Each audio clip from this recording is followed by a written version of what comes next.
Siliguri horticulture सोसाइटीको पक्षबाट one महोत्सव अनि वृक्षारोपण कार्यक्रम सम्पन्न गरियो। उक्त कार्यक्रममा धेरै नै छात्रहरू लगायत स्कुलका शिक्षक अनि विशिष्ट व्यक्तिहरूको उपस्थिति रहेको थियो।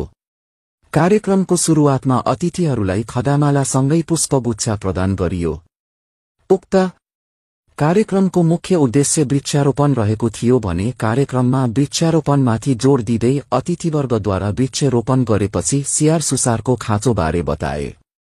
अहिलेको समय भीषण गरम हुँदैछ र 4 लेनको बाटो निर्माणको कारण धेरै नै वृक्षहरूको कटाई भएको छ। फलस्वरूप गरम धेरै नै बढिरहेको छ। हजारौंको संख्यामा काटिएको वृक्षको भरपाईको निम्ति फेरि नयाँ वृक्षहरू लगाउनु आवश्यक परेको छ। यस कार्यक्रमको माध्यमले वृक्षारोपण अत्यन्तै आवश्यक रहेको साथै आउने पिढीलाई यस्तो भीषण गर्मीदेखि बचाउन वृक्षारोपण अति नै आवश्यक रहेको सन्देश दिएको छ।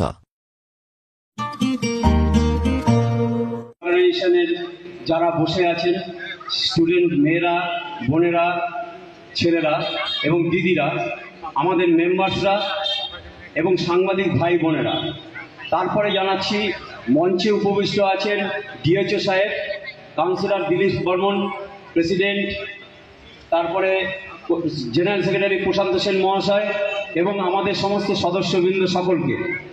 আজকে সবথেকে বড় একটা কথা বলছি, তোমরা সকলে একটু শুনবে। এতক্ষণ আমরা সবাই দাঁড়িয়ে এখানে লাইট ফ্যান প্যান্ডেল করে গাছের সম্বন্ধে বলছি। আচ্ছা তোমরা বলো, গাছ লাগাতে গেলে কি প্যান্ডেল লাইটের প্রয়োজন পড়ে? প্রয়োজন পড়ে, কিন্তু কেন করছি বলো তো? Pandal light mike just like একটা ক্লাস। গাছের গুরুত্ব কি আগামী প্রজন্মের জন্য, গাছের গুরুত্বকে বুঝবার জন্য জাস্ট ক্লাস। এখানে সবাই মাস্টারমশাইরা আছেন, অ্যাজ এ মাস্টার ধরুন এখানে যারা আছেন সবাই মাস্টার, সবাই ইম্পর্টেন্ট পার্সন, এই বিষয়ে সকলেই বিশারদ।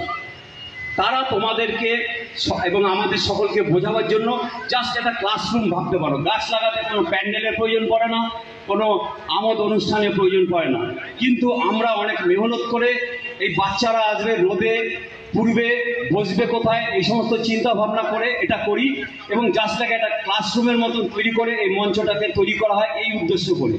তাই তোমাদের সকলকে আমরা সবার আগে ধন্যবাদ জানাচ্ছি। মনে রাখবে, এই বনাঞ্চল উৎসব মানে হচ্ছে শুধু একটা উৎসব করলাম আজকে তা নয়।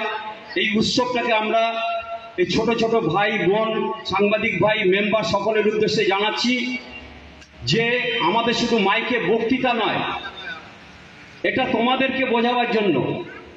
আমাদের প্রজন্ম অর্থাৎ তোমরা, আগামী প্রজন্ম অর্থাৎ তোমরা, তোমাদেরকে সুস্থ সবল এবং তার প্রজন্ম, পরের প্রজন্মকে ঠিক রাখা। यो हो एसजी न्यूज।